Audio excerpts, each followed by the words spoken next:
because I'm obsessed with David Goggins. This is all your fault. Stay hard. This is what I do to my mother. I'm like, Mom, we have to meditate. She's, I don't want to meditate. Mom, we're going to meditate. And then in her mind, meditation is prayer, right? Because she's very Catholic. So you sit and you pray. And I'm like, and I'll get her to come and sit. And then I put on David Goggins. And he's like, if somebody tells you can't do something, you tell them go fuck themselves. And you do it.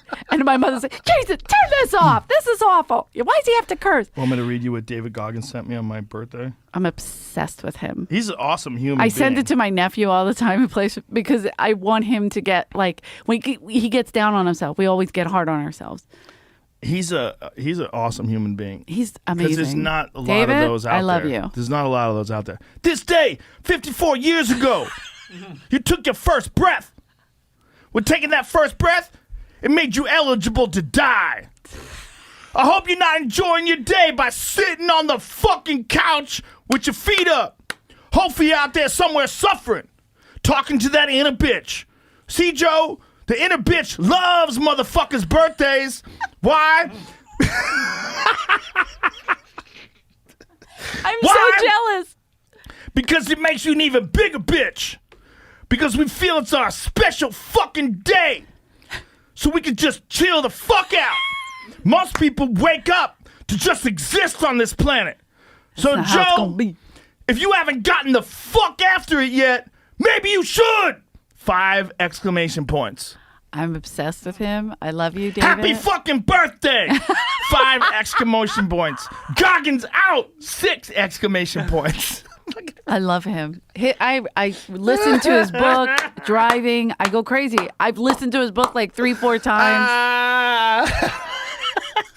That's the greatest birthday messages I've ever gotten. It really in my life. is. That's fucking amazing. I hope but you're he's suffering. right. He's like, I hope you're suffering. It's exactly right because that's what we do. Like you took your first breath to know that you can take your like something. You're eligible to die, motherfucker. The only proof of life is death. So it's so you gotta suffer. You have the to. people I know that are the most miserable don't suffer on purpose. Right, and that's like we were talking about working out and shit like that. Like I have depression, obviously. I don't know. Comics get it. Are you on that? Do you get depressed? No. See, you're one of those. That's Andrew but too. I don't get it. I'm not depressed because I force myself into. Okay. Well, also I don't have the chemistry for it. I think I do. I don't have like depression in my family. It's Yeah. not. But also, I've been very physically active since I was young.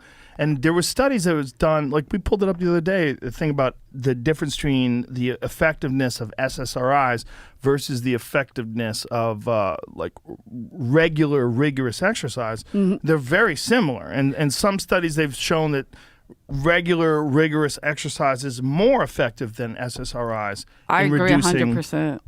I think it's variable, right? Like the way depending you on feel, how bad your the person baseline, is. right? Yeah. Your baseline biologically is different than Jamie's. It's different than mine. Everybody has a different genetics. Yes. There's a different baseline. So it's like no one can ever say the way you feel is the way they feel because they have no fucking idea. Exactly. Which Every is part of the person's different. problem, right? Which is part of the problem when they prescribe medication. They don't know how you feel. Yeah. So they're trying to guess. And they're like, okay, are you self-indulgent? Is this guy a fucking hypochondriac? Is this guy really depressed? Like, is he really on the verge of suicide because there's a chemical imbalance?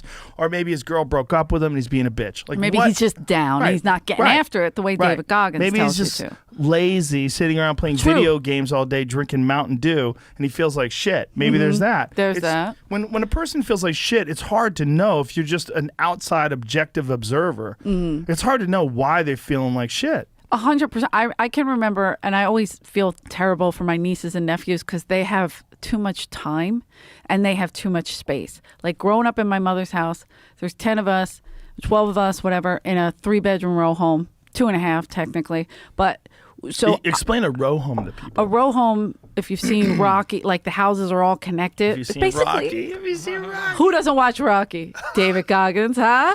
Anyway. I watch Rocky 45 times a day. Rocky was soft. Round 11, motherfucker. Okay. So like he breaks it down to the round. It's the best. But anyway, he so my thing is like we were on top of each other.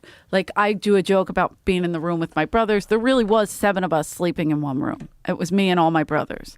And then my sisters were in the middle room and my mom and dad were course, in the back room till my dad left. And then my little sister went in there because she was, where's daddy? Anyway, that's a whole sad story. But anyway, so we were on Jesus top of each Christ. other. And I can remember days being like sad. And I'd be under the table, like crying, holding my dog, being like, no one loves me, right? I don't know why. My brothers would be like, get up, get out, right? So I would just go play softball or go swim or whatever I was doing, And so I kept active. Then there was like an adult time where when I got into my 20s where I stopped doing that. I wasn't playing softball all the time, and it started getting worse. Like I would immerse myself in work or little things like that, but I wasn't working out until I started the wrestling and really working out. That fucking helped so much. When I get down, and I know I joke about Goggins, but I'm serious when he says, "Get the fuck up and get after it." It's that little moment when you don't want to go is the best you'll feel after you go. Yeah, people like him are fuel. There's 100%. people like Jocko Willink, Cameron Haynes, David Goggins. Those people are fuel. You know, they're letting you know. Then I hope I'm like a bridge to fuel. Because like I do what they do, but I'm not as savage as they are. You do it. You are definitely more than a bridge, but yes. But you know what I'm saying? You're it's like fuel I want to too. let everybody know that like You're not fire, I you're feel fuel. all those same feelings that you feel too. Yeah. Like even though I work out, one of the things that Goggins said to me, and he goes, "Don't think I don't want to procrastinate." He goes, "Sometimes We all do. I see my shoes, the running shoes, I stare at those motherfuckers for a half hour before I put them on." Same. And every time he says it, I'm like, I know. He goes, I know. "But I always put them on. Watch the entire episode for free only on Spotify.